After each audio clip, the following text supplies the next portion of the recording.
पीक विमा काढण्यासाठी शासनाने 31 जुलैपर्यंत मुदत वाढवून दिलेली आहे। मात्र पीक विमा नोंदीसह वेळापत्रक चुकीचं दिल्याची माहिती समोर येते। असा आरोप शेतकरी संघटनेच्या नेत्यांनी केला आहे। या संदर्भात त्यांच्याशी बातचीत सुद्धा आपण केली आहे, ते बघणार आहोत। तर आधी 15 जुलै ही शेवटची तारीख होती, पण पीक विमा भरण्यासाठी 31 जुलैपर्यंत मुदत वाढवून दिलेली आहे। पण पीक विमा नोंदीसह वेळापत्रक चुकीचं असल्याचा आरोप शेतकरी संघटनेने केला आहे।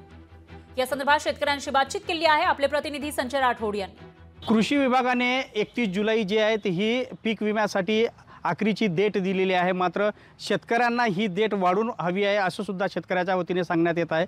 आपल्यासोबत काही शेतकरी आहे। भाऊ, एकीकडे जर पाहिलं तर मागील जे आहे पीक विमा शेतकऱ्यांना आतापर्यंत मिळाला नाही। मात्र आता ही तारीख जी आहे 15 जुलै होती, आता 31 जुलै केली आहे। काय सांगणार या संदर्भात? ही तारीख जी आहे शेतकऱ्यांना योग्य आहे का?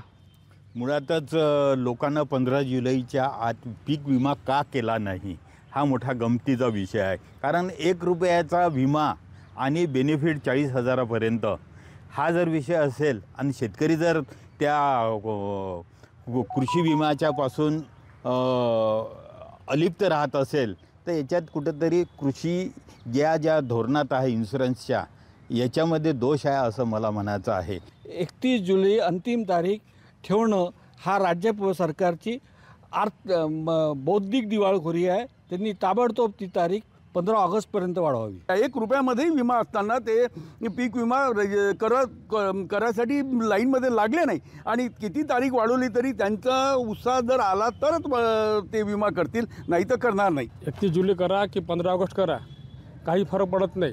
याच्यात आमच्या शेतकऱ्यांच्या लक्षात आलं आहे की शेतकऱ्याच्या बाजूने सरकार नाहीच आहे, हे इन्शुरन्स कंपन्यांच्या बाजूने।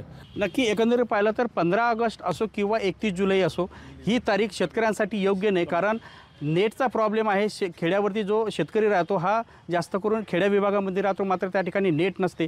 आणि काही शेतकऱ्याकडून असं सुद्धा सांगण्यात येते की जर ऑफलाईनची सुविधा जर चालू केली तर नक्की याचा फायदा सुद्धा शेतकऱ्यांना होईल। मात्र असं कुठे दिसत नाही असं सुद्धा यावेळेस शेतकऱ्याच्या वतीने सांगण्यात येत आहे।